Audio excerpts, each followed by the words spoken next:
여러분 안녕하십니까. 이봉수의 정상회담 1부 시작하겠습니다. 1부에서는 최근 양승태 전 대법원장에 대해서 검찰에 기소했던 어마어마한 내용이 전부 무죄가 선고되었고, 임종원 전 법원행정처 차장에 대해서도 대부분의 이제 기소 혐의가 이제 무죄가 판결되었는데, 일부 혐의에 대해서는 이제 유죄가 인정되어서 집행유예 이제 판결이 선고를 되었습니다. 양승태 대법원장에 대한 판결에 대해서는 검찰이 항소를 하기로 결정을 내렸고, 임종원 전 차장님 같은 경우에도 아마 검찰과 임 차장님도 이제 항소를 제기해서 아마 항소심이 진행될 것으로 보입니다. 사실 사법농단해서 전 대법원장이 구속당하는 정말 초유의 사태가 있었고, 이와 관련해서 대법원의 그 순회가 사실상 대부분 재판을 받게 되는 초유의 사태가 벌어졌는데요. 그럼에도 불구하고 당초부터 이런 검찰이 제기한 혐의가 범죄가 되겠느냐는 의문이 있었음에도 불구하고 김명수 전 대법원장과 일부 언론, 일부 좌파가들이 이제 합세를 해서, 또 물론 내부에 이른바 우리법연구회라든지 국제법연구회라든지 이런 소속되어 있는 법관들이 이제 부안해동해서 이제 어마어마한 일들이 벌어졌고, 정말 오랜 세월 동안 만 5년, 만 6년이 넘는 임종원 전 차장님 같은 경우는 500일 이상 수감 생활을 하셔야 되는 정말 어려움을 겪은 끝에 1차적인 법원의 판단이 끝났습니다. 재판 거래를 했다, 블랙리스트를 작성했다, 기타 온갖 흉흉한 얘기들이 다 있었지만, 이런 부분에 대해서는 이제 무죄가 이미 선고되었고, 관련된 전현직 법관들에 대한 재판도 사실 다 무죄가 선고되었었습니다. 이에 관해서 정말 온갖 가짜 뉴스, 위안부 소송을 가지고서 거래를 했다는 식의 어마어마한 가짜 뉴스가 지금 나왔었는데, 과연 이것이 이번만의 문제인가 좀 많이 들은 것처럼 많이 의심이 듭니다. 역사적으로 대표적인 이제 가짜 정보에 관해서는 임진왜란을 빼먹을 수가 없습니다. 임진왜란 직전에 이제 조선 조정에서 통신사를 이제 일본에 파견합니다. 토요토미 히데요시의 일본 통일이 과연 어떤 현상이 벌어질 것인가. 또 이미 대마도 도주에서 조선 조정에 토요토미 히데요시가 조선을 침략하려고 한다, 이런 얘기들이 끊임없이 들려왔기 때문에 이를 이제 공식적으로 확인하기 위해 통신사를 파견을 했었습니다. 또 이 자리에서 토요토미 히데요시는 자신은 조선을 침략하고 명을 전멸하겠다는 의사를 사실 내비친 거나 다름이 없었고, 사실상 침략을 가시화했는데, 이를 두고 또 통신사 정상인 황윤길은 이제 일본의 조선 침략이 기정사실이다, 이에 대비해야 된다고 주장한 반면, 부사인 김성일 같은 경우는 그럴 염려가 없다, 토요토미 히데요시는 그럴 만한 인물이 되지 못한다, 이런 이 의견을 이제 공식적으로 밝혔습니다. 이에 조정은 일단은 김성일 쪽의 의견에 맞추어서 당장 어떤 비상적인 조치를 취하지는 않았었습니다. 물론 이순신 장군을 전라 좌주사에 임명하는 등 전쟁에 대한 나름의 대비가 있었지만은, 이것을 전면적으로 어떤 체제를 전환하는 것은 시행하지 않았던 것이고, 이러한 점이 이제 결국 임진왜란 초기에 어마어마한 희생을 초래하는, 어마어마한 패배를 초래하는 가장 중요한 계기 중의 하나였습니다. 이에 대해서 이제 전쟁 침략서를 이제 인정하지 않았던 김성일은 임진왜란이 이제 발발하게 되니까 이제 초유사로서 이제 직접적인 군을 지휘하는 건 아니지만 이제 군대에 종군을 해서 이제 전투에 참여하다가 전사하였긴 했습니다. 그래서 그의 잘못을 크게 부각시키지 않는 면도 있습니다만은, 명백한 가장 전쟁의 발발 직전에 조선의 핵심적인 관료로서 일본의 상황을 제대로 파악하고 이를 용기 있게 이야기하지 못한 잘못은 뒤늦은 이를 비판하여도 충분치 않다고 생각합니다. 반면 이제 징비록에서는 이제 유성룡이 이제 그 문제가 된 회의가 끝나고 김성일을 만나 이야기를 하니까 국정이 혼란스러울 것 같아서 황윤길이 너무 전쟁이 임박한 것처럼 이야기하는 것을 무마하기 위해서 자신도 전쟁이 발발할 것 같지만 이제 전쟁이 발발하지 않을 것이라는 의견을 밝혔다고 하자, 이것은 김성일의 비공식적인 언급, 그런 언급이 있었을런지도 모르겠습니다만은, 결과적으로 임진왜란의 중요 역사 자료인 징비록을 편찬하였던 유성룡도 결국 당파적인 입장에서 벗어나지 못한 것이 아닌가. 그리고 또 징비록에서도 보면 그 토요토미 히데요시가 일본 왕을 죽이고 일본을 통일하였다는 식의 정확하지 않은 내용이 기술되어 있어서 유성룡, 당시 조선 최고의 관료라고 할 수 있는 유성룡도 일본의 사정을 정확히 알지 못했음이 드러납니다.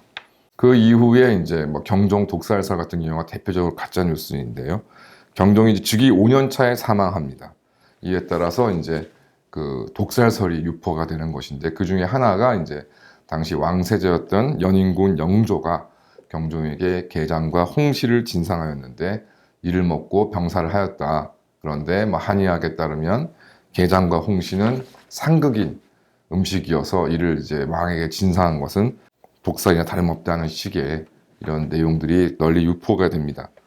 사실은 노론 같은 경우는 이제 경종이 장희빈의 아들이라는 이유로 군주로 인정하지 않았던 것이죠. 그래서 즉위 초기에 이복 동생인 연인군을 왕세제로 세워야 된다. 아직 경종이 나이가 있고 즉위가 얼마 되지 않은 상황에서도 이제 이복 동생 연인군을 왕세제로 세워야 된다고 경종을 압박하였던 것이고, 이에 이제 분노한 소론이 이제 경종 즉위 연간에 이제 노론을 대숙청을 하게 됩니다.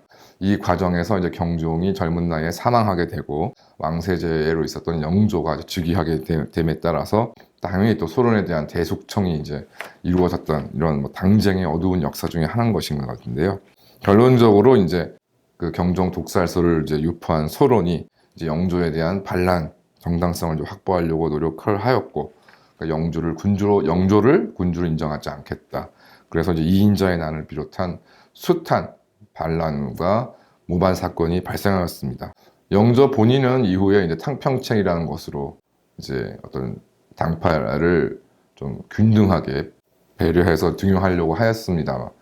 근데 이런 점에서 소론이 이제 명조를 군주로 인정하지 않고 반란에 적극적으로 나옴에 따라서 결과적으로 소론에 대한 대숙청이 좀 이루어졌고, 결국 영조 즉위 내내 노론 단독 정권이 이제 들어서게 되고 영남 유생들의 과거 시험 자격 자체를 이제 박탈하는 그런 일까지 발생을 하였습니다.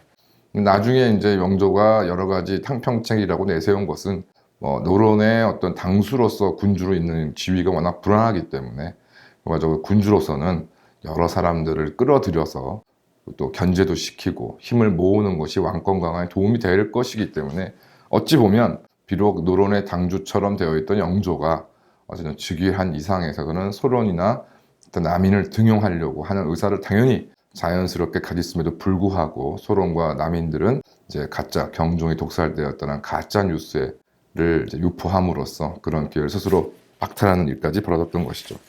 이와 관련해서도 고종이 독살되었다는 가짜 뉴스가 유포된 적이 있습니다. 3.1 운동 같은 경우에 이제 교과서에서는 이제 윌슨의 민족 자결주의 1차 대전 이후에 식민지의 독립을 이제 둘러싼 민족 자결주의에 근거했다고 이야기합니다만은, 결과적으로는 3월 1일 날 이제 그런 만세 운동이 벌어진 것이 이제 고종의 3년 상황이 탈상되는 시기와는 맞물립니다. 그러면서 이제 시중에 고종이 독살되었다는 설이 이제 유포하게 되며 현재까지도 고종이 일본에 의해 독살되었다는 것이 이제 사실 공공연한 사실로 이제 둔갑되어 있는 것인데요. 또 그 외에 사실 3.1 운동이 발생하게 된 것은 이제 이토 히로부미가 안중근 의사의 의거에 따라 이제 사망하게 되니까 결과적으로 강경한 무단 통치를 주장하던 이제 이런 세력들이 이제 조선을 지배하는 데 앞장서게 되고, 이제 그 대표적인 사람이 이제 초대 총독인 데라우찌로 알고 있습니다. 이 사람이 이제 사실상 약간의 이토 히로부미라는 일본의 정치 원로가 이제 암살당한 직후다 보니까 일종의 계엄 통치식으로 이제 조선을 통치하다 보니까 이에 대한 이제 강력한 반발이 이제 이루어집니다. 이런 상황에서 3.1 운동에 대해서 이제 강경 진압이 이루어졌고, 마침 이제 1차 대전 당시의 특수로서 이제 그 다이쇼 데모크라시가 일본에서 횡행하게 되고, 그것이 1920년대에 들어와서 이제 이른바 사이토라는 사람이 조선 총독으로 이제 임명됨에 따라 이제 문화 통치를 이제 실시하게 되죠. 그래서 언론사들이 이제 많이 설립이 되고, 교육기관, 기타 등등의 유화책들이 이제 실시된 이후에 다시 이제 1930년대에 이제 만주사변 등으로 대공황, 그 다음에 군국주의 세력의 대두로 인해서 조선에 대한 이제 강경적인 통치가 전환됩니다. 고종 독살설은 이제 가짜 뉴스이지만 결과적으로는 이제 3.1 운동으로 운동이 대중화에 성공하게 된 하나의 큰 계기가 된 것이고요. 이를 두고 가짜 뉴스의 폐허라고 보기는 어렵습니다. 그렇지만 현재까지도 고종이 독살되었다는 가짜 뉴스가 사실처럼 유포되는 것은 좀 문제가 있다고 생각이 듭니다. 반면에 경종 독살설은 앞서 말씀드린 것처럼 엄청난 해악이 되었고, 이로 인해서 이제 이인자의 난 등으로 소론과 노론이 대거 숙청됨에 따라 이것에 대한 정상적인 궤도가 회복되는 것은 사실은 조선이 멸망할 때까지 이루어지지 않았고, 영조와 정조가 탕평제의라 그래서 소론과 남인을 일부 등용해 했습니다만은 노론 정권을 견제할 정도의 세력은 되지 못하였고, 그러한 것이 정조가 또 집권을 20몇 년을 집권하는 동안에도 이것이 이루어지지 못했던 것이 나중에 세도 정치나 이런 독단적인 정치로 계속 유지되는 가장 중요한 계기였다. 결과적으로 가짜뉴스, 경종이 독살되었던 가짜뉴스 하나가 조선 후기의 정치 및 사회 시스템을 완벽하게 규정짓게 됐던 가장 큰 계기였다 생각이 좀 듭니다. 이렇게 앞서 말씀드린 것처럼 가짜뉴스라는 것이 이것만 탓할 것이 아니고, 결과적으로 그 배경, 경종 독살설 같은 경우도 널리 유포될 수 있었던 것은 경종 시대에 있었던 노론과 소론 세력의 극심한 당쟁의 결과였던 것이죠. 그래서 그런 것들이 쉽게 대규모로 유포될 수 있었던 것인데, 이런 것을 봤을 때 배경과 전제되는 상황이 어떠했는 것에 대한 어떤 검토, 또 이에 대한 대처가 필요한 것이 아닌가 생각합니다. 결과적으로 지금도 여러 가짜뉴스가 지금 유포되고 있는데, 그 가짜뉴스 유포를 색출하여 처벌하는 것도 중요하지만, 이런 가짜뉴스가 유통되는 근기저의 어떤 상황들에 대한 제거, 요즘 같으면 서민에 대한, 저출산에 대한 이러저러한 정부의 정책이 크게 실효성이 없다는 판단들이 국민들에게 팽배해 있기 때문에 이와 관련된 가짜 뉴스들이 넘치는 것이 아닌가 생각이 듭니다. 이 부분에 대해서 조금 더 좀 엘리트들을 중심으로 해서 과연 이런 가짜 뉴스의 영향력을 진정으로 줄일 수 있는 길이 무엇인가를 생각해보는 계기가 되었으면 합니다. 감사합니다.